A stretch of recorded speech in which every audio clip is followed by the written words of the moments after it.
Well, let's now cut across to the acceptance speech by the newly elected President of the European Parliament, David Sassoli.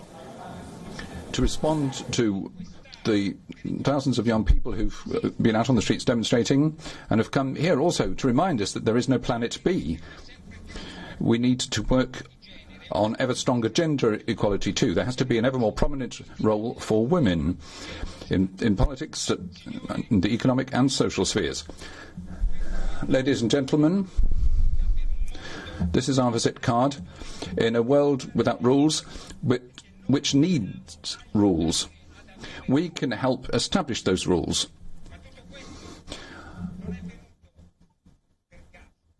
But all this is no chance occurrence. The European Union isn't just a blip in history.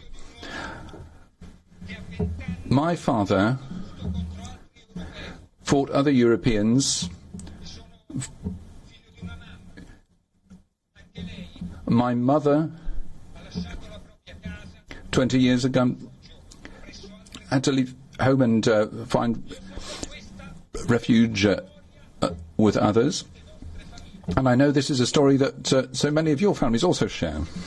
I also know that if we were to share our history and sit around a table with a beer in hand and tell one another our stories, we would find out that we're all children or grandchildren of people who've gone through historical events. Our history is full of pain. The blood of young Britons shed on the shores of Normandy in the desire for freedom. Sull'ansia di giustizia.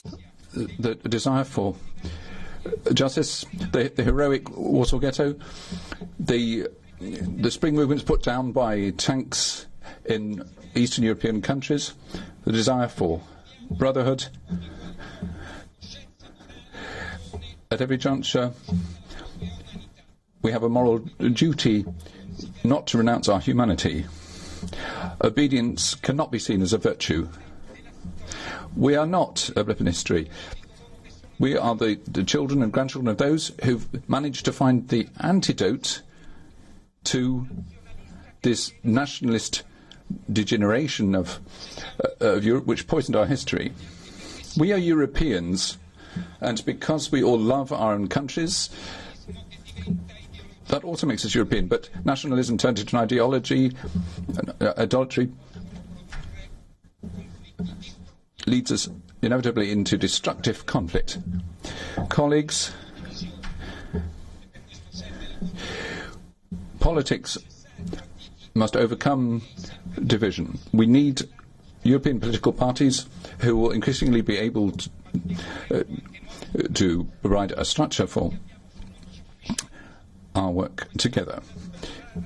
We need to strengthen our capacity. In this parliamentary term, we need stronger procedures to make sure that the European Parliament can play a leading role in a fully fledged European democracy. But we're not starting from square one. We're not building everything up from the ground. Europe is based on its institutions. Imperfect though they are, even though they require reform, they have upheld our freedoms and independence. Our institutions will allow us to respond to all those who are determined to divide us. And we'll say to them today, at the beginning of this parliamentary term, that the European Parliament will guarantee the independence of European citizens. Only they are entitled to determine their own history. No one can take their place. No one can usurp our position. In this House, together with all our colleagues, with their great wealth of experience, there are also a very large number of new members here. I'd like to welcome them into our midst. I've read many of their CVs, and I feel certain that we have a very positive representation here. 63% of the membership of this Parliament is made up of first-term members. Many of them are committed to social work. They have great skills and professionalism.